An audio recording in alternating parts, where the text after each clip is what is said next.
To grasp how the world's most powerful figure turned his grand palace into a place of psychological torment and political scheming, you first need to know how Gaius Julius Caesar Augustus Germanicus, better known as Caligula, rose to the Roman throne. Born in 12 CE, he got his nickname Caligula, meaning little boots, as a kid, tagging along with his dad, Germanicus, on military campaigns, decked out in tiny soldiers' gear that won the hearts of Rome's legions. Growing up in the imperial family, though, was far from a carefree childhood. By age 7, Caligula had seen his father die under mysterious circumstances, likely poisoned on the orders of Emperor Tiberius. He watched helplessly as his mother, Agrippina the Elder, and his brothers were exiled, imprisoned, and eventually killed, all caught up in the paranoid schemes of Rome's ruthless political machine. Picture being a kid knowing that any knock at the door could mean the end of everything you know. Caligula learned early on that survival in this cutthroat world meant hiding any sign of weakness, where trusting anyone was a risk too dangerous to take. He became a master at playing the part of an innocent, harmless boy while his family was torn apart around him. The trauma of those early years would later fuel his obsessive need to control and demean others, especially those who reminded him of the oppressive power structures that haunted his childhood. When Tiberius finally passed away in 37 CE, Rome's citizens greeted the 24-year-old Caligula as their new emperor with real excitement. This was the son of their cherished Germanicus, the young man who once won over the armies as a child. After years of enduring Tiberius's reclusive and suspicious rule, the people were eager for a fresh face, someone who could bring back Rome's golden days. For the first 7 months, Caligula delivered on that hope. He brought back exiles, handed out hefty bonuses to the Praetorian Guard, and threw lavish public games that thrilled the crowds. The Romans adored him. Then something changed, twisting the imperial palace from a hub of governance into a grim theater for Caligula's most depraved ambitions. In the waning months of 37 CE, a grave illness struck him, what ancient writers described as a brain fever so severe it brought the entire empire to a standstill. For days on end, he teetered on the brink of death, his life hanging by a thread while the people of Rome held their breath, offering fervent prayers for the recovery of their youthful emperor. Some historians argue the sickness inflicted permanent damage to his mind, altering his very being, while others believe it merely stripped away the thin veneer of restraint that had barely held his darker impulses in check. When Caligula finally emerged from the illness, those closest to him, his advisors, servants, and inner circle, could tell he was a different man. The prudent, politically astute young leader who had once navigated Rome's complex power games was gone, replaced by someone who seemed unmoored from reality, with no respect for the boundaries between morality and immorality, the sacred and the forbidden. At first, the wider public didn't catch on to the shift. The changes were subtle, creeping in through extravagant spending sprees, peculiar behavior behind closed doors, and decisions that grew increasingly erratic and hard to predict. Yet within the towering walls of the palace, a far more disturbing transformation was taking root, one that would soon cast a shadow over all of Rome.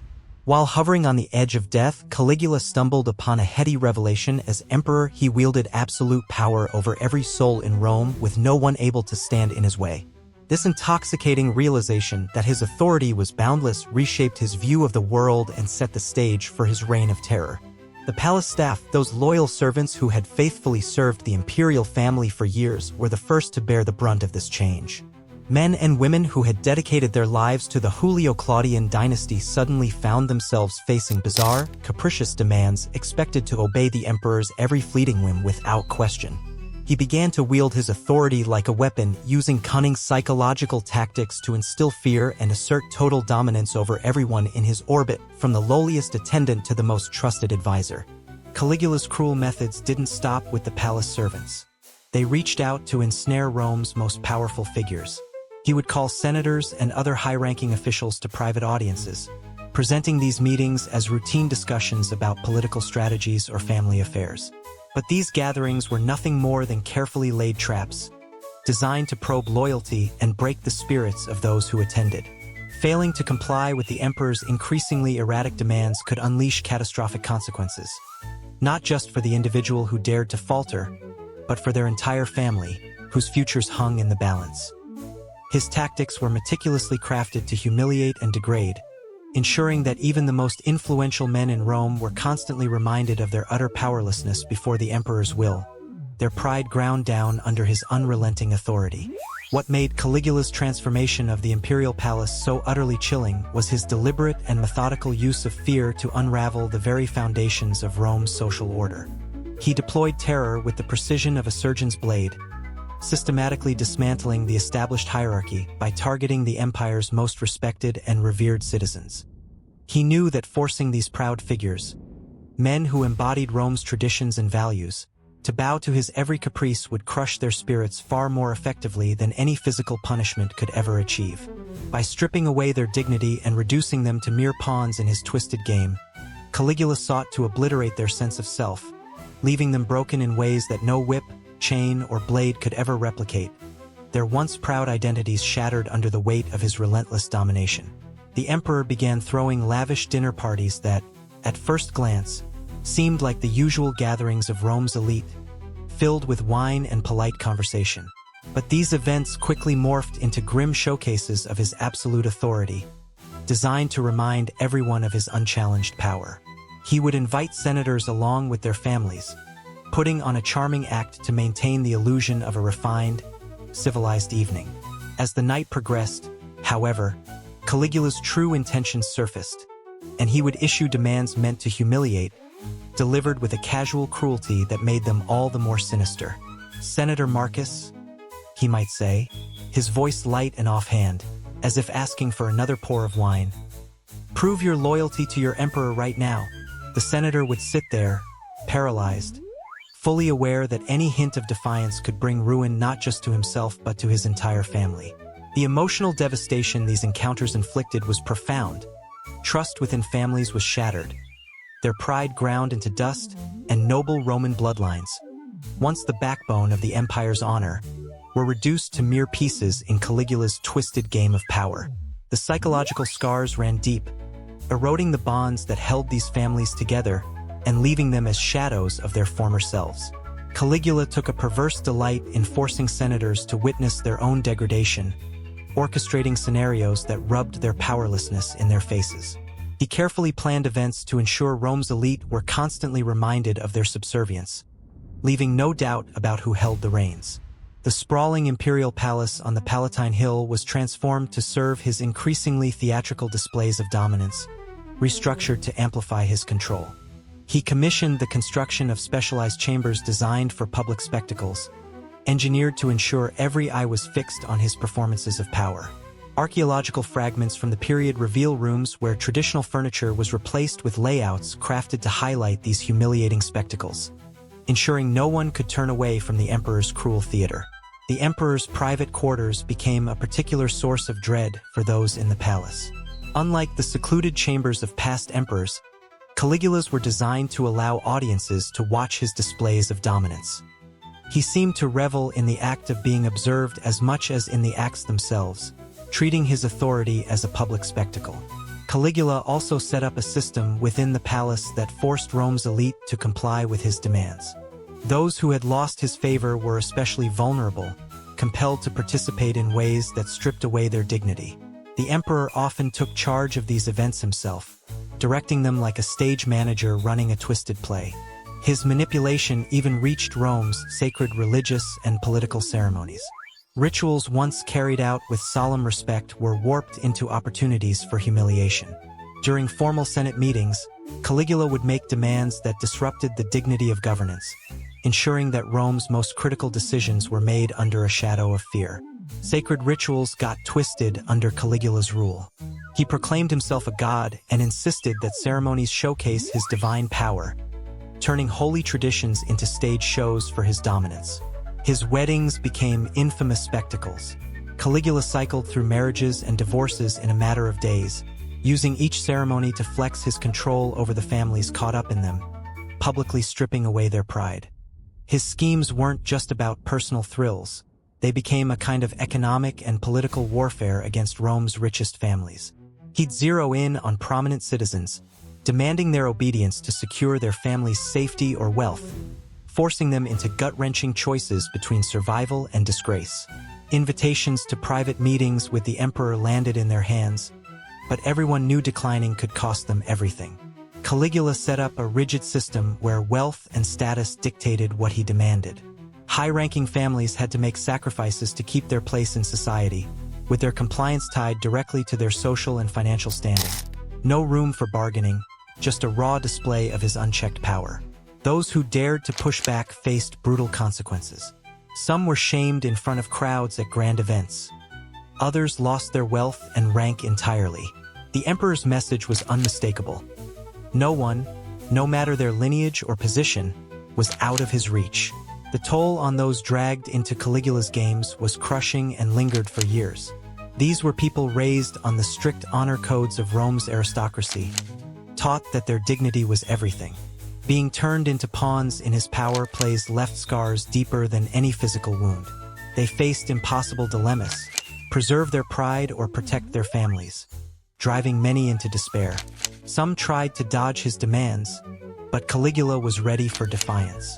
Families who resisted faced collective punishment, sometimes financial ruin, sometimes far worse, trapping them in a no-win situation where every choice led to devastation. Caligula seemed to take a twisted joy in crushing anyone bold enough to defy him. He would pound them with unending, ruthless pressure, wearing down their resolve until their spirits were utterly broken under the weight of his imperial authority. These defeated men were turned into grim examples, their public surrender serving as a bone-chilling warning to others who might even think about standing up to the emperor's will. Their brokenness was a stark reminder that resistance came at a steep cost, displayed for all of Rome to see and fear. The emperor's tactic of forcing Rome's elite men to participate in their own family's degradation was particularly devastating. Senators and other prominent figures weren't just bystanders. They were coerced into actively carrying out Caligula's perverse demands, a betrayal that cut far deeper than mere observation. By making them accomplices in the ruin of their loved ones, he stripped away their sense of honor, leaving them hollowed out, their pride reduced to ashes. This calculated cruelty ensured their humiliation was not just personal but a public wound that festered in their hearts. Caligula understood that involving these men in such acts eroded their authority in the eyes of their peers. A senator who had been forced to orchestrate his family's disgrace could never again command respect in the Senate chambers. His reputation was shattered beyond repair, his standing in Roman society permanently tarnished. The emperor's strategy was to break not just their spirits but their ability to lead, ensuring they were seen as diminished in the eyes of Rome's elite. A few brave souls tried to stand their ground, stubbornly refusing to bow to Caligula's outrageous demands. But the emperor was always one step ahead, his cunning outmatching their resolve. Those who dared to defy him faced swift and merciless repercussions, often subjected to public humiliations crafted with chilling precision to strike fear into the hearts of others, compelling them to fall in line. The choice was stark and excruciating: submit completely to the emperor's every caprice or face the devastating loss of everything they held dear: wealth, social standing, and even their very lives. This unrelenting system of retribution left no space for rebellion, as Caligula's fury was orchestrated as a terrifying spectacle designed to keep the entire city of Rome firmly under his control. Each punishment a grim reminder of his absolute power. Perhaps the most gut-wrenching facet of Caligula's reign was his ruthless decision to drag the children of Rome's elite into his dark and sinister palace intrigues. His depravity had no limits, as he intentionally pulled the young sons and daughters of the empire's most prominent families into his perverse displays of authority, forcing them to witness atrocities that no child should ever have to endure, leaving scars that would haunt them for a lifetime. The ancient sources are vague, shrouded in the mists of time, but they drop troubling hints that children from Rome's most prominent families were made to witness horrors no young soul should ever encounter, leaving deep psychological scars that shaped their entire lives. The aftermath was gut-wrenching. Many of these kids grew into adults unable to forge healthy relationships, their understanding of power and authority warped by the traumatic spectacles they endured in the emperor's presence. Some, disturbingly, even adopted Caligula's cruel tactics as they reached adulthood, carrying forward a vicious cycle of dysfunction that echoed the emperor's malevolence across generations. Caligula seemed to grasp with chilling foresight that targeting the offspring of Rome's elite would ensure his influence lingered long after his death. These children, destined to rise as the next generation of Roman leaders, senators, and magistrates, carried the heavy burden of their palace traumas, their minds marked by wounds that could perpetuate his toxic legacy for decades, if not longer. As they assumed roles of power in a scarred empire, As Caligula's reign dragged on, he took his manipulative tactics to a whole new level, formalizing them into a chilling cult centered on worshipping him as emperor. He boldly declared himself a living god, demanding that religious ceremonies reflect his divine authority, a cunning strategy to cloak his absolute power in the sacred aura of religion, making his rule seem untouchable.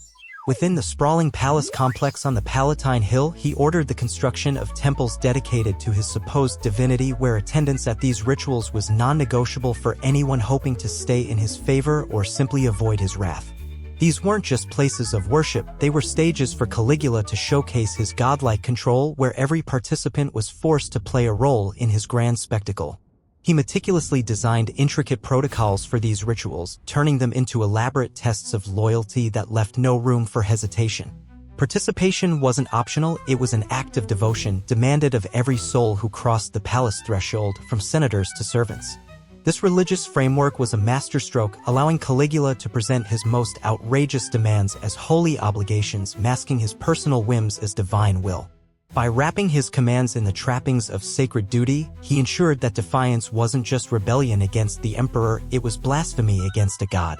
Caligula's tactics didn't stay locked within the palace walls, they spread like wildfire across the vast Roman Empire through a network of officials who eagerly adopted his methods.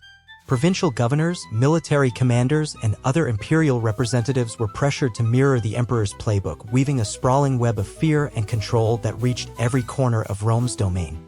These officials knew their positions and sometimes their lives depended on keeping Caligula happy, so they competed fiercely to outdo each other with increasingly creative and ruthless displays of loyalty. From distant provinces to bustling cities, they enforced his brand of intimidation, ensuring that the emperor's shadow loomed large over the entire empire, turning his personal cruelties into a system of governance that kept millions in dread. The result was an empire gripped by fear as a tool of rule. Local communities lived in constant terror of being singled out by imperial officials. This atmosphere of dread reached far beyond the palace, touching millions across the Roman world and leaving psychological wounds that would last for generations. By 40 CE, Caligula's excesses had spiraled to shocking new heights. Palace gatherings turned into marathon spectacles of power, sometimes lasting days, with hundreds forced to play along. In his final months, Caligula's displays grew larger than ever, not just for his own satisfaction but to hammer home a brutal truth about the absolute nature of his power. By forcing Rome's most esteemed citizens to bow to his will, he was showing everyone that traditional Roman values like honor meant nothing against his iron grip.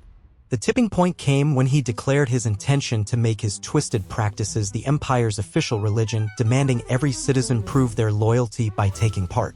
That plan to force his methods on everyone finally pushed a group of conspirators to act.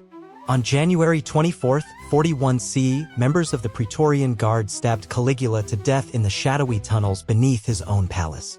The plot wasn't just about politics, some of those assassins had suffered personally from the emperor's cruelty.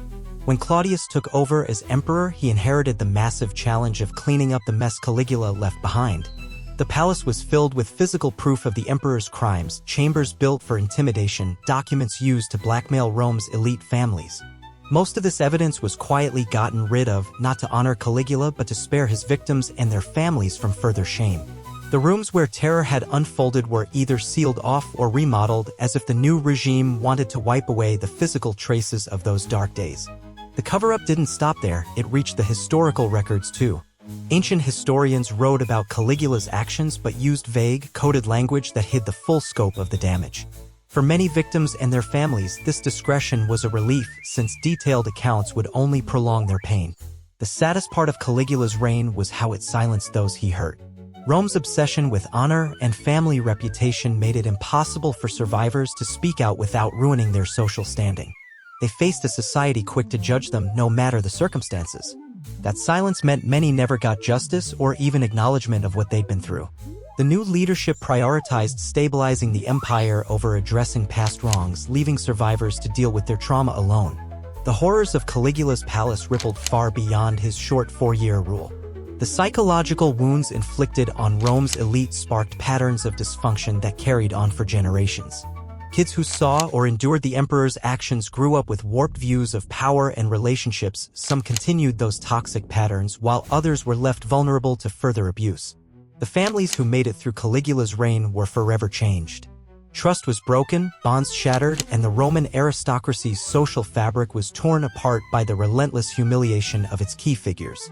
Caligula's tactics set a precedent for imperial cruelty that echoed through Roman history. Later emperors, even if they didn't go as far, saw how effective fear could be as a tool for control. Nowadays, tourists wander the ruins of the Palatine Hill, awestruck by the remains of imperial splendor, but most don't realize the nightmares that once played out there. The marble floors that once carried the weight of fear now host tour groups and academic talks about Roman architecture. But if you know where to look, the clues are still there: foundation stones from rooms built for terror, hidden passages where victims waited in dread. The spirits of Caligula's victims linger in those ruins: the senator who lost his dignity, the family crushed by imperial demands, the proud Romans turned into pawns. Their stories were intentionally scrubbed from history, but their pain is etched into the stones of that place. Caligula's transformation of the palace into a stage for terror lasted less than 4 years, but its effects reverberated through Roman history and still echo today.